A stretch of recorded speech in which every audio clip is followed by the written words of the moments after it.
आज हम आपको 12 ज्योग्राफी का माने ह्यूमन डेवलपमेंट जो पार्ट है, चौथा इकाई है, वो उसके बारे में बता रहे हैं। इसके पहले हम आप लोगों को बताए हैं कि डेवलपमेंट और ग्रोथ क्या होती है, उसको ये बता चुके हैं।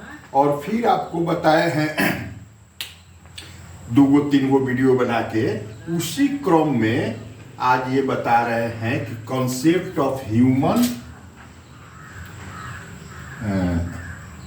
Development, concept of human development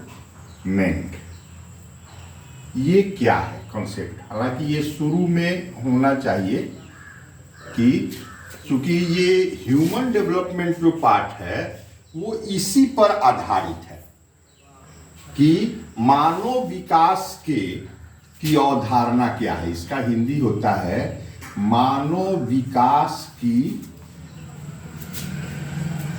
अवधारणा।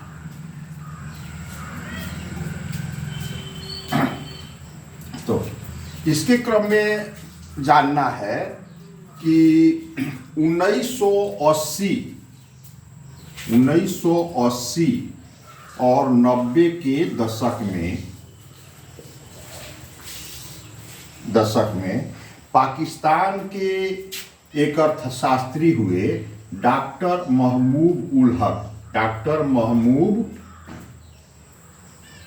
उल हक, इन्होंने इस कॉन्सेप्ट को दिया। माने इस कॉन्सेप्ट के जनक कौन है?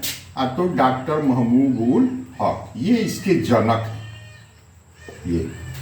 ये कॉन्सेप्ट ऑफ ह्यूमन डेवलपमेंट का इनके सहयोगी रहे हैं जो भारत के हैं डॉक्टर अमर्त्य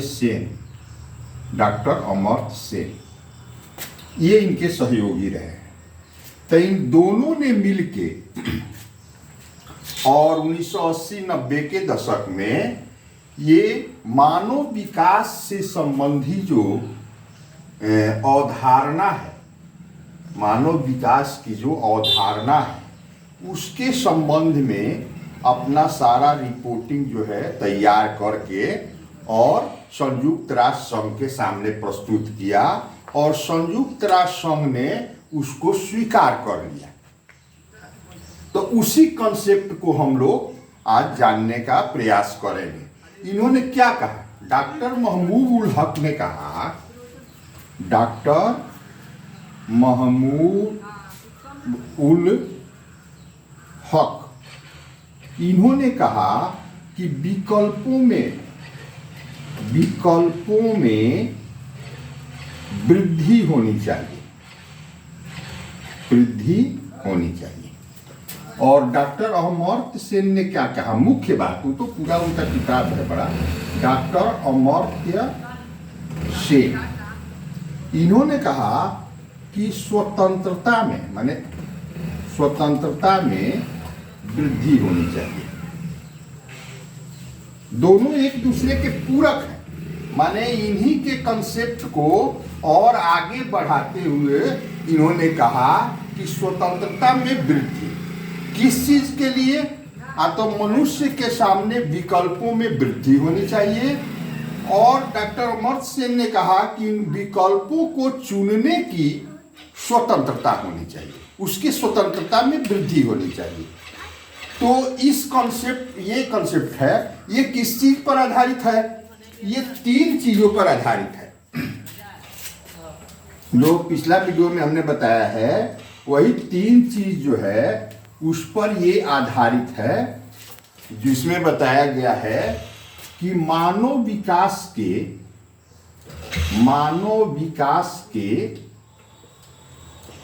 सूचक कौन कौन है,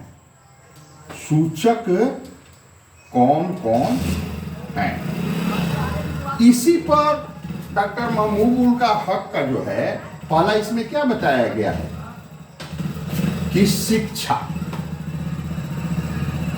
दूसरा बताया गया है स्वास्थ्य, और तीसरा बताया गया है कि क्रय शक्ति। क्रय शक्ति। तो डॉक्टर महमूद उल हक ने जो कहा कि विकल्पों में वृद्धि होनी चाहिए, विकल्पों में वृद्धि होनी चाहिए। और डॉक्टर अमर सेन ने क्या कहा कि स्वतंत्रता में वृद्धि होनी चाहिए। अब इन्हीं दोनों बातों के परिप्रेक्ष्य में हम इसको समझने का प्रयास करेंगे। जब व्यक्ति के पास क्रय शक्ति अधिक होगी तभी वो शिक्षा प्राप्त कर सकता है। बिना पैसा का शिक्षा प्राप्त नहीं किया जा सकता है। तभी वो जो कुछ भी पढ़ना चाहे, जो कुछ भी बनना चाहे, अपना पैसा खर्च करके वो शिक्षा प्राप्त कर सकता है। और दूसरा चीज है स्वास्थ्य।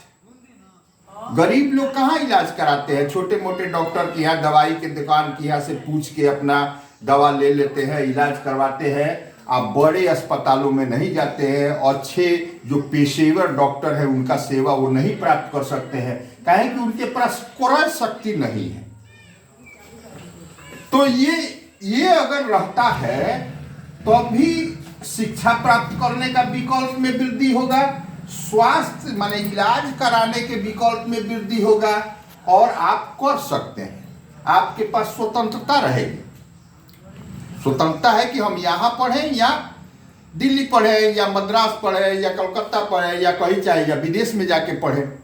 तो ये तभी होगा जब आपके पास क्रय शक्ति है। अब शिक्षा को समझ लेते हैं। अगर शिक्षा आपके पास नहीं है तो विकल्प में कमी हो जाएगी।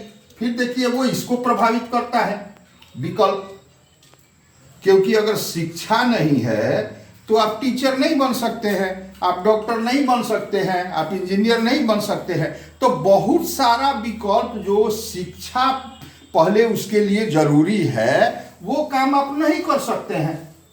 ये शिक्षा नहीं होता है तो फिर सारा चीज प्रभावित होता है, आपका डेवलपमेंट प्रभावित होता है। इसी तरह से स्वास्थ्य है।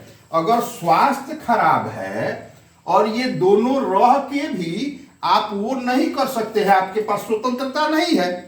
और जब आपका स्वास्थ्य ही खराब है, शरीर कमजोर है, मजबूत है नहीं है, बीमार है, तो आप जो है के पास जो विकल्प है वो सारा विकल्प में से आपको चुनने की आजादी नहीं होगी, उसकी स्वतंत्रता नहीं होगी। तो इसी को ध्यान में रखते हुए और मानव विकास की अवधारणा का निर्धारण किया गया है, और यही मानव विकास अवधारणा है। बस, धन्यवाद।